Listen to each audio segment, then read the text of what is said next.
এই যে দেখো, আজকে আমরা কোনো নির্দেশক সম্পর্কে ফটাফট পড়বো। তো নির্দেশক আমাদের কি কাজে লাগে? নির্দেশক আমাদের সাধারণত অ্যাসিড, বেস এবং নিউট্রাল জিনিস শনাক্তকরণে সাহায্য করে। ঠিক আছে, এখানে অনেকগুলো নির্দেশকের নাম দেওয়া আছে। নীল লিটমাস আছে, লাল লিটমাস আছে, ফেনোলফথ্যালিন, মিথাইল অরেঞ্জ, মিথাইল রেড। নীল লিটমাস অ্যাসিডের সাথে রিঅ্যাক্ট করে লাল কালার উৎপন্ন করে। লাল লিটমাস তার নিজের কালার চেঞ্জ করে দেয় নীল।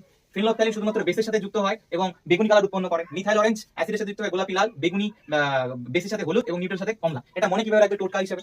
টোটকা হিসেবে কিভাবে মনে রাখবে? গোল হোক। কি হবে? গোল হোক। গোল হোক। গোদে গোলাপি, লদে লাল, হদে হলুদ, কদে কমলা। গোল হোক।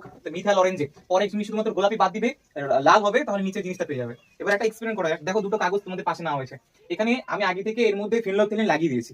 এরপর এর মধ্যে যদি আমি খাট ঢালি, তাহলে অবশ্যই বর্ণ চেঞ্জ হবে। চলো দেখা যাক। এই যে খাটটা আমি নিয়ে নিয়েছি সলিউশন, দেখো কালার উৎপন্ন হয়ে যাচ্ছে। অর্থাৎ এর মধ্যে কি ছিল? ফেনোলফথ্যালিন ছিল, আর এটা ছিল বেস। তো বেস এবং ফেনোলফথ্যালিন রিঅ্যাক্টের কারণে দেখো বেগুনি বর্ণ উৎপন্ন হয়েছে। বুঝতে পারলাম?